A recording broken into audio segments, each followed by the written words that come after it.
ഇവർക്ക് നമസ്കാരം. 2011 സെൻസസ് പ്രകാരം കേരളത്തില് 7,61,843 ഭിന്നശേഷിക്കാരുണ്ടെന്നാണ് കണക്കുകൾ സൂചിപ്പിക്കുന്നത്. അതിൽ ഏകദേശം 51% പുരുഷന്മാരും 48% സ്ത്രീകളുമാണുള്ളത്. ഒരുപക്ഷെ നമ്മുടെ കുടുംബങ്ങളിലോ അല്ലെങ്കിൽ നമ്മുടെ വീടുകളിലാവട്ടെ, കുടുംബങ്ങളിലാവട്ടെ, നമുക്ക് ചുറ്റുപാടുകളിലോ ഒക്കെ തന്നെ നമുക്കറിയാവുന്ന ഭിന്നശേഷിക്കാർക്കുള്ള ഒരുപാട് ആളുകൾ ഉണ്ട് നമ്മുടെ സമൂഹത്തിൽ. എന്തൊക്കെയാണ് ഇവരുടെ ആവശ്യങ്ങൾ? ഇവർക്കൊക്കെ ഒട്ടനവധി ആവശ്യങ്ങൾ ഉണ്ടാകും. ബുദ്ധിമുട്ടുകൾ ഒരുപാട് അനുഭവിക്കുന്ന ആളുകളൊക്കെ തന്നെ ഉണ്ടാകും. 2016 ഭിന്നശേഷിക്കാരായ വ്യക്തികളുടെ അവകാശം നിയമപ്രകാരം 21 തരത്തിലുള്ള ഭിന്നശേഷികൾ ഉണ്ട് എന്നാണ് പറയുന്നത്. ഭിന്നശേഷിക്കാർക്കുള്ള അവകാശങ്ങൾ എന്തൊക്കെയാണ്, അവരുടെ ആവശ്യങ്ങൾ എന്തൊക്കെയാണ് തുടങ്ങിയ വിഷയമാണ് ഇന്ന് നമ്മൾ സംസാരിക്കുന്നത്. നമ്മോടൊപ്പം ഉള്ളത് ശ്രീമതി ബിന്ദു ശശികുമാർ അവர்களാണ്. മാഡം കഴിഞ്ഞ 25 വർഷമായിട്ട് ഈ മേഖലയിൽ പ്രവർത്തിക്കുന്ന വ്യക്തിയാണ്. ഭിന്നശേഷിക്കാരുടെ അവകാശങ്ങൾക്ക് വേണ്ടിയിട്ട് പ്രവർത്തിക്കുന്നു. സ്പെഷ്യൽ എഡ്യൂക്കേറ്ററാണ്, സോഷ്യൽ വർക്കറാണ്. ഇന്നത്തെ ഈ അധ്യായത്തിൽ ഭിന്നശേഷിക്കാരുടെ ആവശ്യങ്ങൾ എങ്ങനെ നമുക്ക് സാധിച്ചു കൊടുക്കാം, എങ്ങനെയാണ് അവരെ സമൂഹത്തിന്റെ മുഖ്യധാരയിലേക്ക് കൊണ്ടുവരേണ്ടത് എന്ന വിഷയത്തെ ആസ്പദമാക്കിയാണ് ശ്രീമതി ബിന്ദു ശശികുമാർ നമ്മോട് സംസാരിക്കുന്നത്. ബിന്ദു മാഡത്തിനെ നിങ്ങളുടെ ഏവരുടെയും നാമത്തിൽ ഏറെ ആദരപൂർവ്വം സ്വാഗതം ചെയ്യുകയാണ്. ബിന്ദു മാഡം നമസ്കാരം. നമ്മളെ എല്ലാവരും പറയുന്നതാണ് ഭിന്നശേഷിക്കാർ എന്ന് പറയുന്നത്.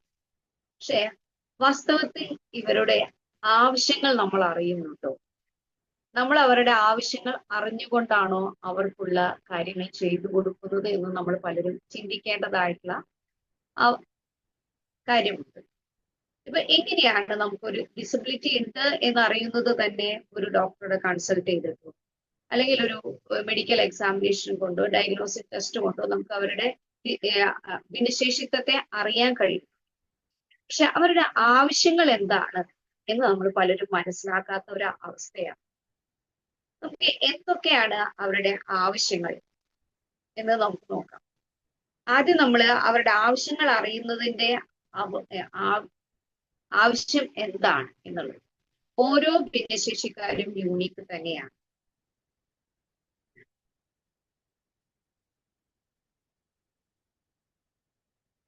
ഇപ്പൊ പലതരം ഡിസബിലിറ്റികൾ ഉണ്ടെങ്കിലും ഇപ്പൊ ഒരു ഫിസിക്കൽ ഡിസബിലിറ്റി ഉള്ള ഒരാളുടെ ആവശ്യമായിരിക്കില്ല ഒരു ഇന്റലക്ച്വൽ ഡിസബിലിറ്റി ഉള്ളവരുടെ ആവശ്യം. ഒരു വിഷ്വൽ ആയിട്ടുള്ള ഒരാളുടെ ആവശ്യമായിരിക്കില്ല അതുപോലെ ഹിയറിംഗ് ഇമ്പയർമെന്റ് ഉള്ള ഒരാളുടെ ആവശ്യം. അങ്ങനെ പലതരത്തിലുള്ള ആവശ്യങ്ങൾ വരുന്നുണ്ട്. എന്തൊക്കെയാണ് അവരുടെ ആവശ്യം? ഇപ്പൊ നമുക്ക് ഇവരുടെ ആവശ്യങ്ങൾ വരും. ഒന്ന് ഫിസിക്കൽ ആവശ്യമാണ് വരുന്നത്, ശാരീരികമായിട്ടുള്ള പല ആവശ്യങ്ങളും അവർക്ക് ആവശ്യം വരുന്നുണ്ട്. പിന്നെ അതേപോലെ തന്നെ ഇവരുടെ ഇമോഷണൽ ആൻഡ് സൈക്കോളജിക്കൽ നീഡ്സ് വരുന്നുണ്ട്. അവരുടെ വൈകാരികപരമായിട്ടും മാനസികപരമായിട്ടുള്ള ആവശ്യങ്ങൾ വരുന്നു. പിന്നെ അവർക്ക് വിദ്യാഭ്യാസപരമായിട്ടുള്ള ആവശ്യങ്ങൾ വരുന്നു, മെഡിക്കൽ ആവശ്യങ്ങൾ വരുന്നു. പിന്നെ അത് സംസാരിക്കാനുള്ള കഴിവിനുള്ള ആവശ്യങ്ങളായിട്ട് വരുന്നു. പിന്നെ എന്താണ് സമൂഹത്തിൽ ഇടപെടാനും അവർക്ക് മറ്റുള്ളവരുമായിട്ട് ബന്ധപ്പെടാനുമുള്ള ആവശ്യങ്ങളൊക്കെ ഇവരിലുമുണ്ട്. ഏതൊരു മനുഷ്യജീവിയെ പോലെ തന്നെ ഇവർക്കും ഇതേ രീതിയിലുള്ള പല ആവശ്യങ്ങളും അവർക്കുണ്ട്.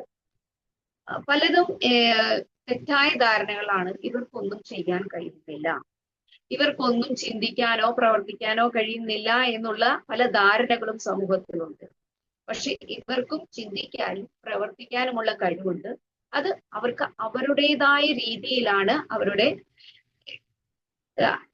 കഴിവിരിക്കുന്നത്. നമ്മൾ ഓരോ ആവശ്യങ്ങളെ കുറിച്ച് നമുക്ക് ഒന്ന് വിശദീകരിക്കാം.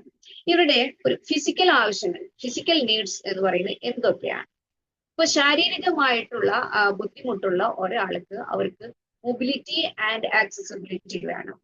അവർക്ക് സഞ്ചരിക്കാനും അവർക്ക് അതുപോലെ തന്നെ എഴുന്നേറ്റ് നിൽക്കണമെങ്കിൽ അതിനുള്ള അതായിട്ടുള്ള അവരുടെ ആക്സസറീസ് വേണം. അതുപോലെ അവർക്ക് മെഡിക്കൽ കെയർ വേണം. പിന്നെ അതുപോലെ അവർക്ക് ചെറിയ ന്യൂട്രീഷൻ ഫുഡ്, ഹൈഡ്രേഷൻ അതൊക്കെ ആവശ്യമായിട്ട് വരുന്നതാണ് അവരുടെ ഫിസിക്കൽ നീഡ്സ്. പിന്നെ അതുപോലെ വരുന്നതാണ് ഇമോഷണൽ ആൻഡ് സൈക്കോളജിക്കൽ നീഡ്സ്. ഏതൊരു വ്യക്തിക്കും, നമുക്ക് സാധാരണ ഒരു വ്യക്തിക്കും നമ്മളുടെ വൈകാരികമായിട്ടുള്ള ആവശ്യങ്ങൾക്കൊക്കെ പല സപ്പോർട്ട് ആവശ്യം വരുന്നുണ്ട്. ഇതേപോലെ തന്നെയാണ് അവർക്കുമായിട്ട് അവരുടെ ഇമോഷണൽ സപ്പോർട്ട് അവർക്ക് വളരെയധികം ആവശ്യമായിട്ട്. അതുപോലെ മെന്റൽ ഹെൽത്ത് സർവീസ് ആവശ്യമാണ് അവർക്ക്. മാനസികമായ ആരോഗ്യം നിലനിർത്തുന്നതിന് അവർക്ക് വളരെയധികം മെന്റൽ സപ്പോർട്ട് ആവശ്യം. പിന്നെ സോഷ്യൽ ഇന്ററാക്ഷൻ, സാമൂഹ്യപരമായിട്ട് വളരെ ഇടപഴകാനുള്ള ആവശ്യങ്ങളും ഈ വളരെ അത്യാവശ്യം തന്നെയാണ് ഇവരുടെ ഇടയിലും. എല്ലാവർക്കും ഇപ്പോ വിദ്യാഭ്യാസം എന്താ പറയാ, സൗജന്യമായ വിദ്യാഭ്യാസം വിദ്യ അഭ്യസിക്കാനുള്ള സ്വാതന്ത്ര്യം എല്ലാ കുട്ടികൾക്കും ഉണ്ട് എന്നുള്ള പോലെ തന്നെ ഒരു ഭിന്നശേഷിയുള്ള ഒരു ദിവ്യാംഗനും സ്വതന്ത്രമായി തന്നെ വിദ്യ അഭ്യസിക്കാനുള്ള അവകാശം അവനുണ്ട്. പക്ഷെ ഇവർക്ക് ഇവരുടേതായ രീതിയിലുള്ള വിദ്യാഭ്യാസം, ഇവർക്ക് മനസ്സിലാവുന്ന രീതിയിലുള്ള വിദ്യാഭ്യാസം തന്നെയാണ് അനിവാര്യം. പറയുന്നുണ്ട് ഇൻഡിവിജ്വൽ എഡ്യൂക്കേഷൻ പ്രോഗ്രാം. അതെ, ആ ഒരു കരിക്കുലം സെറ്റ് ചെയ്തുകൊണ്ട് അവർക്ക് മനസ്സിലാവുന്ന രീതിയിലെ, അവർക്ക് ഗ്രഹിച്ചെടുക്കാവുന്ന രീതിയിലുള്ള ഒരു വിദ്യാഭ്യാസമാണ് അവർക്ക് കൊടുക്കേണ്ടത്. അതിനുള്ളതാണ് അഡാപ്റ്റീവ് കരിക്കുലം വരുന്നുണ്ട്.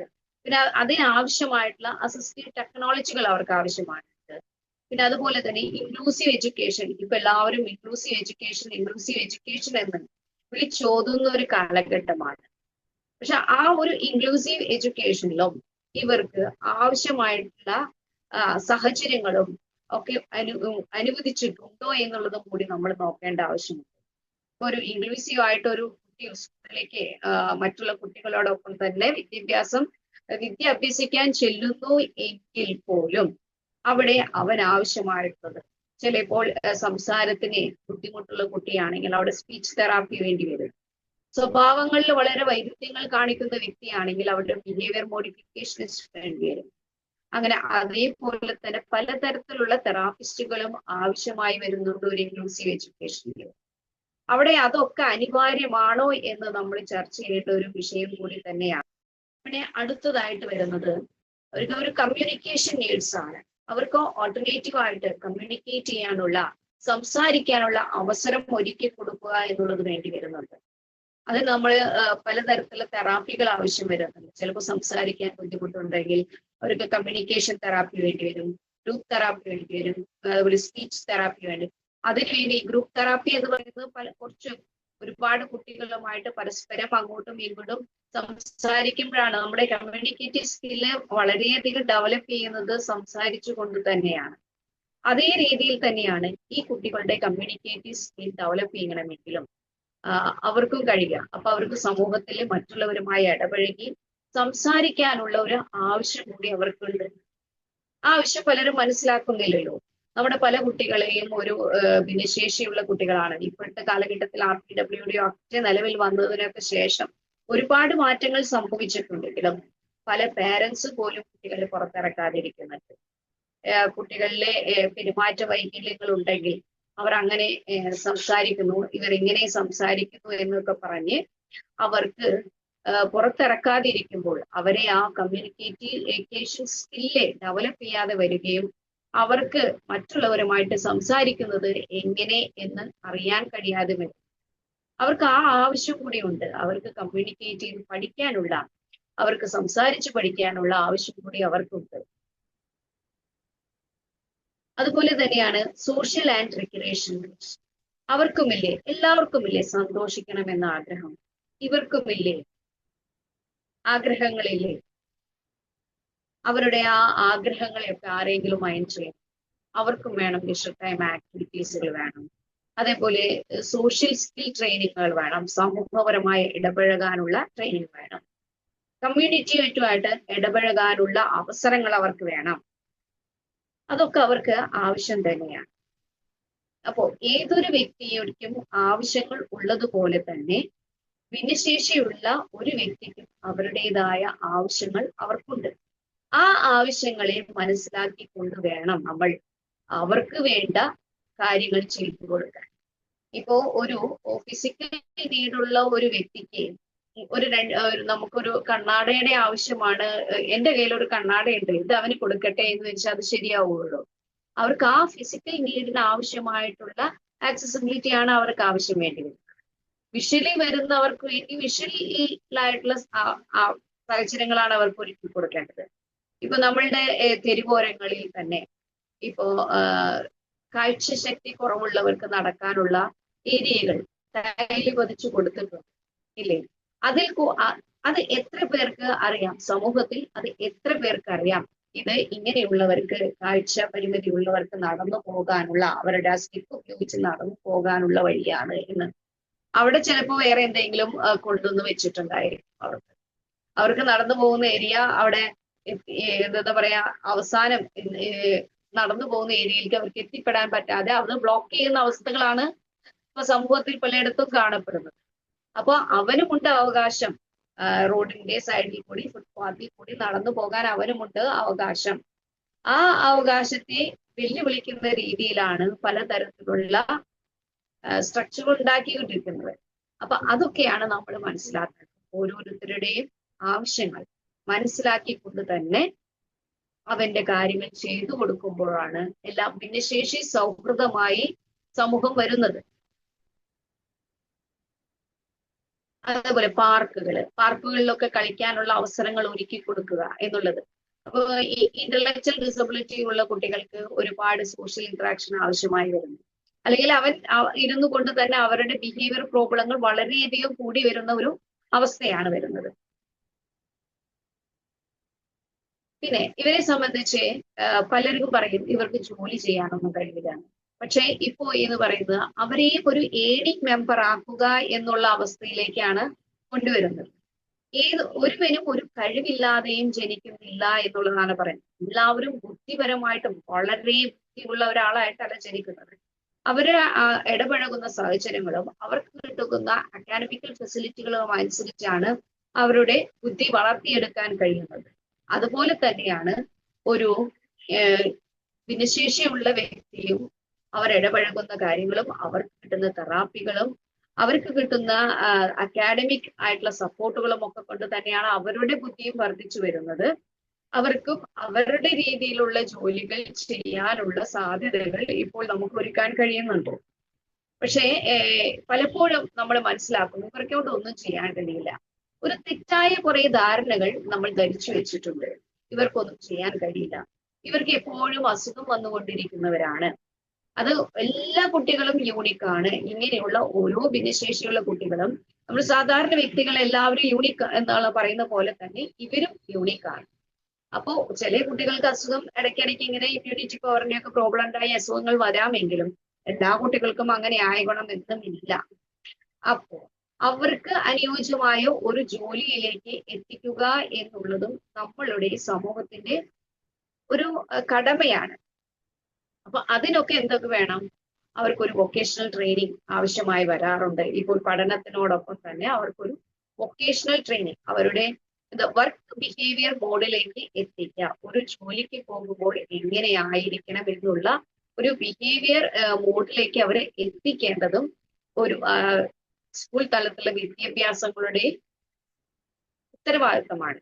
അതുപോലെ തന്നെ ഇവർക്ക് എംപ്ലോയ്മെന്റ് ഓപ്പർച്യൂണിറ്റികൾ ഒരുക്കുക എന്നുള്ളതുമാണ്.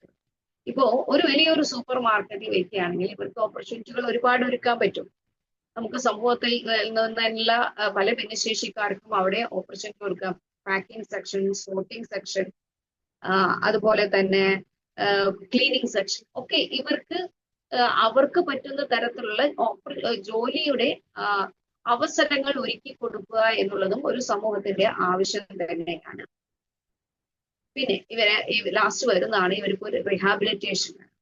ഇപ്പൊ എല്ലാ അച്ഛനമ്മമാരും ചിന്തിക്കും ഞങ്ങളുടെ കാലശേഷം എന്ത് ഇവർക്ക്. പലർക്കും എന്തെങ്കിലും ഒരു സപ്പോർട്ടോട് കൂടി തന്നെയാണ് ഇവരുടെ ജീവിതം മുന്നോട്ട് പോകാൻ കഴിയുന്നത്. അതിനുവേണ്ടി ഒരു റിഹാബിലിറ്റേഷൻ ഒരുക്കുക എന്നുള്ളതും അവരുടെ ആവശ്യം തന്നെയാണ്. അവരുടെ അച്ഛനും അമ്മയും ഇല്ലാതാവുന്ന സമയത്ത് അവർക്ക് അവരെ അറിയുന്ന രീതിയിൽ, അവരെ മനസ്സിലാക്കുന്ന രീതിയിൽ ഒരു റിഹാബിലിറ്റേഷൻ അവർക്ക് ഒരുക്കി കൊടുക്കേണ്ടതും ഒരു സമൂഹത്തിന്റെ ഉത്തരവാദിത്വം തന്നെയാണ്. ഇത്രയൊക്കെയാണ് എനിക്ക് പറയാനുള്ളത്. ഒരു ഭിന്നശേഷിക്കാരനും അവൻ്റെതായ ആവശ്യങ്ങളുണ്ട്. ആ ആവശ്യങ്ങൾ അറിഞ്ഞുകൊണ്ട് നമ്മൾ ഓരോരുത്തരും അതിനനുസരിച്ച് മാറ്റങ്ങൾ വരുത്തുമ്പോഴാണ് ഒരു സമൂഹം ഭിന്നശേഷി സൗഹൃദമായി മാറുക എന്ന് പറയുന്നത്. അല്ലാതെ ഒരു റാമ്പ് ഫിറ്റ് ചെയ്തതുകൊണ്ടോ അല്ലെങ്കിൽ ഒരു ലിഫ്റ്റ് ഫിറ്റ് ചെയ്തതുകൊണ്ടോ മാത്രം ഒരു സമൂഹം ഭിന്നശേഷി സൗഹൃദമായി മാറുന്നില്ല. ഓരോ തരം ഭിന്നശേഷിക്കാർക്കും അവർക്ക് അവരുടേതായ ആവശ്യങ്ങൾ നിറവേറ്റി കൊടുക്കാൻ കഴിയുമ്പോഴാണ് ആ സമൂഹവും ചുറ്റുപാടും ആ ഒരു ഭിന്നശേഷി സൗഹൃദമായി മാറുന്നത്. അപ്പൊ ആ ഭിന്നശേഷിക്കാരന്റെ ആവശ്യങ്ങൾ അറിഞ്ഞുകൊണ്ട് തന്നെയാണ് അവരുടേതായ യഥാർത്ഥ ആവശ്യങ്ങൾ നമ്മൾ അറിയണം. ഫിസിക്കലി, ഇമോഷണലി, മെന്റലി അങ്ങനെയുള്ള എല്ലാ ആവശ്യങ്ങളും നമ്മൾ അറിഞ്ഞുകൊണ്ട് തന്നെയാണ് അവരോടൊപ്പം നമ്മൾ ഒന്നിച്ച് മുന്നേറേണ്ടതായിട്ട് വരുന്നത്. ഇത്രയാണ് എനിക്ക് ഷെയർ ചെയ്യാനുള്ളത്. Thank you madam. ചുരുങ്ങിയ സമയം കൊണ്ട് തന്നെ നമ്മുടെ ഈ ഒരു മേഖലയിൽ ഒത്തിരി കാര്യങ്ങളാണ് മാഡം പറഞ്ഞു തന്നത്. ഇതുമായി ബന്ധപ്പെട്ട് 2-3 ചോദ്യങ്ങളുള്ളത്. ഒന്ന്, സാധാരണഗതിയിൽ ഇത്തരം ഭിന്നശേഷിക്കാരായിട്ടുള്ള ആളുകൾക്ക് എന്തെങ്കിലുമൊക്കെ പ്രശ്നങ്ങൾ സംഭവിച്ചു കഴിഞ്ഞാൽ എവിടെയാണ് പരാതിപ്പെടേണ്ടത്? അവർക്കുള്ളൊരു സംരക്ഷണ സംവിധാനങ്ങൾ എന്തൊക്കെയാണ്? നമുക്ക് ഈ സോഷ്യൽ ജസ്റ്റിസിന്റെ ഇതിലും ചൈൽഡ് വെൽഫെയർ കമ്മിറ്റിയിലും ഇതിനായിട്ട് ബന്ധപ്പെടാം. നമ്മുടെ ഒരു നിയമ സംവിധാനം എന്ന് പറയുന്നത് നമ്മുടെ 2016 നിയമം തന്നെയാണല്ലോ അല്ലെ? 2016 PWD ആക്ടിന്റെ വീണ്ടും ഒരു എല്ലാ 7 ഭിന്നശേഷികളായിരുന്നു. ഇപ്പൊ അത് 21 ഭിന്നശേഷിക്കാരെയും ഉൾപ്പെടുത്തിക്കൊണ്ടാണ് 2016 PWD ആക്ടിൽ നിലവിൽ വന്നിട്ടുള്ളത്. സാധാരണഗതിയിൽ നമുക്കൊരു സംരക്ഷണ സംവിധാനം എന്ന് പറയുമ്പോഴും പോലീസിനെ നമുക്ക് വിളിക്കാൻ നമുക്ക് പറ്റും, പോലീസിൽ അറിയിക്കാം ഇവരുമായി ബന്ധപ്പെട്ട എന്തെങ്കിലും പ്രശ്നങ്ങൾ അവർക്ക് അനുഭവിച്ചു കഴിഞ്ഞാൽ.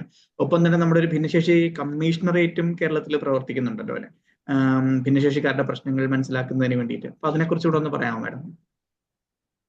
ഇപ്പൊ നമ്മളുടെ കേരളത്തില് കഴിഞ്ഞ ഭിന്നശേഷി കമ്മീഷണർ കൂടിയാണ് ഒരു ഭിന്നശേഷി കമ്മീഷണർ ഉണ്ട് എന്നുള്ളത് പോലും നമുക്ക് മനസ്സിലാക്കാൻ കഴിയും. പഞ്ചാബകേശൻ സാറടി ഇപ്പോൾ ബാബുരാജ് മാഷാണ്. ആളും നല്ല രീതിയിൽ പ്രവർത്തനമുണ്ട് എന്ന് തന്നെയാണ് ഇപ്പൊ നമുക്ക് അറിയാൻ കഴിയുന്നത്. ഇപ്പൊ ഓൺലൈനിൽ തന്നെ നമുക്ക് ബന്ധപ്പെടാനും അതിനൊക്കെ കഴിയുന്നുണ്ട് ഭിന്നശേഷി കമ്മീഷണറുമായിട്ട്. ഒരുപക്ഷെ ഏറ്റവും പ്രധാനമെന്ന് പറയുന്നത് സമൂഹം ഇവരെ കൂടി ഉൾച്ചേർക്കുക എന്നുള്ളതാണ് അല്ലെ. പണ്ട് കാലങ്ങളിൽ ഒരുപക്ഷെ 90-കൾക്ക് മുൻപാകട്ടെ ഭിന്നശേഷിയായിട്ടുള്ള ആളുകളൊക്കെ തന്നെയും പലപ്പോഴും വീടിനുള്ളിൽ തന്നെ ഏതെങ്കിലും മുറികളിലൊക്കെ തന്നെ പാർപ്പിക്കുകയും അവരുടെ അടിസ്ഥാന ആവശ്യങ്ങൾ പോലും അവഗണിക്കുകയും ചെയ്യുന്ന ഒരു സാഹചര്യമായിരുന്നു ഉണ്ടായിരുന്നെങ്കിൽ ഇന്നൊരു പക്ഷേ നിയമ സംവിധാനങ്ങളുണ്ട്, സംരക്ഷണ സംവിധാനങ്ങളുണ്ട്, സർക്കാർ തലത്തിൽ നിന്ന് തന്നെയുള്ള സ്കീമുകൾ, പദ്ധതികൾ ഒരുപാടുണ്ട്.